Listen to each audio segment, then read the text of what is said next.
Ya, pemirsa, Ketua Majelis Syuro PKS Sohibul Iman mengatakan pertemuan PKS dan Nasdem hari ini membahas situasi politik yang semakin dinamis. Sementara dari pihak Nasdem, Sugeng Suparwoto mengatakan soliditas kebangsaan harus terus dijaga menjelang pemilu 2024. Kita akan bahas lebih dalam bersama dengan pengamat politik Hanta Yuda sore hari ini. Selamat sore, Mas Hanta. Selamat sore, Fani. Baik, Mas Hanta, percaya nggak sih kalau pertemuan dari PKS dan juga Nasdem hari ini benar tidak membahas apapun terkait dengan Pilpres, terutama terkait bacawa pres yang dipasangkan atau akan dipasangkan dengan Anies Baswedan? Ya, pertemuan dua partai, para tokoh politik pastilah membicarakan tentang hal-hal terkait dengan politik, bicara menjelang pemilu dan Pilpres 2024 mendatang. Saya kira sulit untuk dipungkiri itu tentu. Nah, kita tahu memang belakangan pergerakan dinamika politik atau pergerakan politik yang dilakukan oleh tiga partai yang tergabung dalam potensi koalisi perubahan. Tiga partai ini saya kira semakin menguat ya, semakin mengerucut meskipun sampai dengan September Oktober politik Indonesia menurut saya masih sangat dinamis karena pendaftaran capres cawapres baru dilakukan di bulan September Oktober.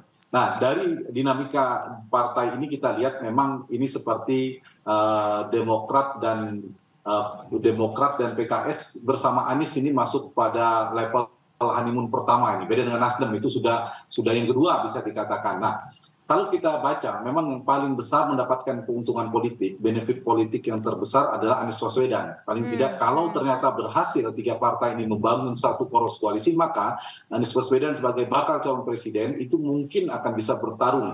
Artinya mendapatkan tiket yang cukup untuk bertarung di 2024. Nah, tetapi catatan saya, apapun ya yang akan jadi pembahasan di koalisi ini, mereka kalaupun terjadi tentu punya tantangan tersendiri. Paling tidak ada tiga, Fani. Satu, tiga partai ini baik Nasdem, PKS maupun Demokrat pasti sedang memikirkan juga potensi partainya untuk juga bertarung di pileg.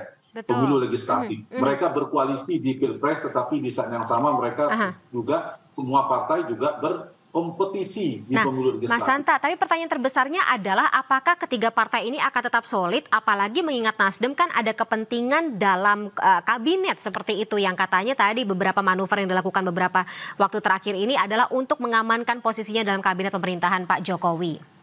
Tidak ada jaminan.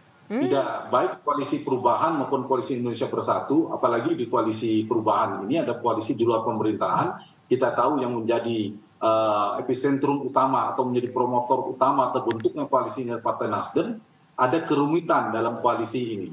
Kerumitan ini menyebabkan kerentanan dalam perjalanan koalisi. Kenapa saya mengatakan kerumitan? Karena Partai Nasdem di satu sisi berkawan sedang menjalin aliansi bersama partai-partai di luar pemerintahan yaitu PKS dan Partai Demokrat. Tetapi di saat yang sama Partai Nasdem juga kerap mengulang-ulang komitmennya untuk terus bersama Pak Jokowi hingga akhir masa pemerintahan. Beda ceritanya kalau Partai Nasdem dengan tegas mengatakan tidak perlu bersama Pak Jokowi lagi dan mereka sudah totalitas, tetapi kan ini masih bercabang ya. Satu sisi mengatakan demikian akan bersama di koalisi perubahan, tapi di saat yang sama terus mengirimkan pesan bahwa akan bersama Pak Jokowi. Nah, kerumitan ini ya saya kira menyebabkan kerentanan. Rentannya apa? Tidak ada jaminan dalam perjalanannya 1, 2, 3 bulan mendatang atau dalam hitungan pekan, minggu, itu ada perubahan. Apakah misalnya Partai Nasdem misalnya, tidak hanya Partai Nasdem, bisa dua partai lainnya misalnya mendapatkan magnet politik baru, tawaran baru yang lebih menarik, peluang menang, karena semua partai pasti melakukan kalkulasi politik, mereka mencari peluang menang. Apa yang mereka dapatkan lebih besar di mana dan seterusnya. Baik, Mas Hanta, sayang sekali karena durasinya sangat sepi, kita terpaksa sudahi dulu dialog kita sore hari ini. Tapi terima kasih atas waktunya bersama kami dalam iNewsroom. Sehat selalu Pak Hanta. Selamat sore, sampai jumpa.